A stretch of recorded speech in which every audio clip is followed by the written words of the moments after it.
Everyone welcome to our YouTube channel. से स्वागत है आपका हमारे यूट्यूब चैनल पे। तो बिना किसी देरी के स्टार्ट करते हैं आपका unit number 2 of human resource development. Human resource development आपका इंटर चैप्टर नंबर यूनिट 2 रहने वाला आपका ह्यूमन रिसोर्स डेवलपमेंट का इंटरवेंशन में आपका आता है strategic human resource development. Human resource development strategy. What is strategic HRD. Strategic में हम ह्यूमन रिसोर्स डेवलपमेंट के बारे में पढ़ेंगे। तो strategy can be considered as an absolute plan of the business for administrating its human resources to line up the business activity. Human resource development का strategy क्या होता है, एक कंसिडर करता है, एक एब्सोल्यूट प्रोसेस होता है जिसके थ्रू क्या करते हैं business for administrating its human resources to line up the business activity. Human resource development के सिस्टम ऑब्जेक्टिव्स क्या होते हैं, एनहांस करता है, enhance the present skills of the current employee, build करता है coordination between the differentiation division, ठीक है, एनहांस करता है ऑर्गेनाइजेशनल कल्चर को, इम्प्रूव करता है interpersonal relationship of the human resource development के, और क्या है ये इसके ऑब्जेक्टिव्स है। Then comes your second topic, performance appraisal. क्या होता है performance appraisal? It is the critical examining of the employee effectiveness and recognition of the person ability for the future growth and development. Performance analysis can be carried out through the following ways. किसी भी critical examination करना employ का, ताकि हम उसके effectiveness को हम लोग रिकॉग्नाइज कर पाएँ, उसकी एबिलिटी को हम लोग समझ पाएँ, ताकि जो फ्यूचर के ऑर्गेनाइजेशन ग्रोथ में वो हमारी मदद कर पाए, उसको हम लोग बोलते हैं परफॉर्मेंस अप्रेजल करना। ठीक है, बेसिकली परफॉर्मेंस को अप्रेज करना, उसका कम रिकॉग्नाइज करना और उसके फ्यूचर ऑर्गेनाइजेशन ग्रोथ में यूज़ करना, इसका बेसिक सा मतलब होता है। सर कैसे कैसे परफॉर्मेंस अप्रेजल करे जाते हैं वो हम देखते हैं अब। चलिए, तो सुपरवाइज़ करना और एम्प्लॉय को इवैल्यूएट करना एंड कंपेयर करना उसका टारगेट, क्योंकि वो अपना जो प्लान है, जो हमने बनाया है, जो काम कर रहा है, वो टारगेट को अचीव कर रहा है कि नहीं एम्प्लॉयज़। सुपरवाइज करना एंड एक्सप्लोर करना factor to determine the employee की वर्क परफॉर्मेंस को आप लोग डिटरमाइन करिए, एम्प्लॉय को मोटिवेट करिए एंड इंस्पायर करिए, ताकि वो अपने गोल को सही वक्त पे सही समय पे अचीव कर सकें। Nature of the performance appraisal.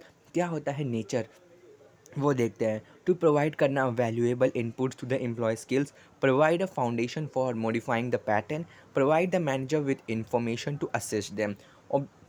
Objective क्या होते हैं, keep a track to establish the salary bonus pay, identify the employers quality and a weak point, evaluate the human potential, assist the workforce with suggestion and performance analyse and maintaining training. तो ये आपके कुछ कुछ objectives रहने वाले हैं। देखिए, इसको आपको इलेबोरेट करके भी एक्सप्लेन कर सकता था, मगर इस क्या है, हमें कीवर्ड्स एग्जाम में आने चाहिए। बाकी अंदर का तो हमें भी पता है कि आप कुछ भी लिख सकते हो।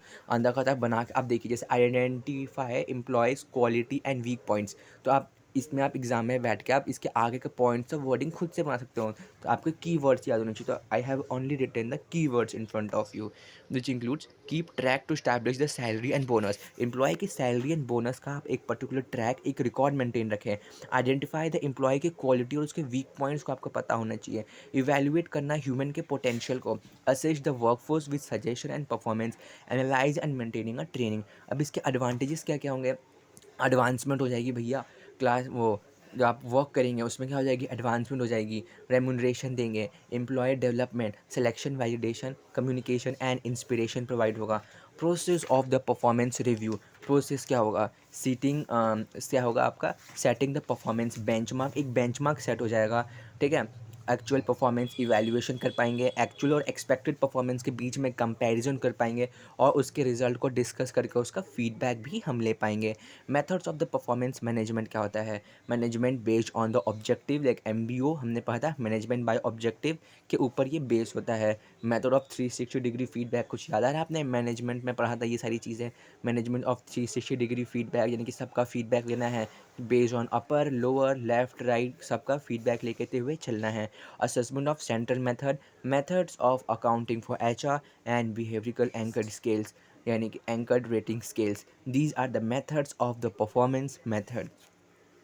The first comes your performance potential appraisal. आपने परफॉर्मेंस अप्रेजल पढ़ा था कि परफॉर्मेंस क्या करता है, परफॉर्मेंस को रिकॉग्नाइज करते हैं। पोटेंशियल अप्रेजल क्या होता है, it is a future goal oriented appraisal with a primary goal of determining and assessing the employee potential, employee के potential को identify करना, to presume the higher potential, define करना कि वो कितने potential तक वो reach कर सकता है, and a duty of the chart, technique क्या-क्या होते हैं इसके करने के लिए, आप देखिए यहाँ पे भी आपका कॉमन पॉइंट निकलता है management by objective, leadership exercise, psychological and psychometric trust, self appraisal, खुद का अप्रेजल करना, सुपीरियर अप्रेजल, वो कहाँ तक उसका पोटेंशियल रीच कर सकता है।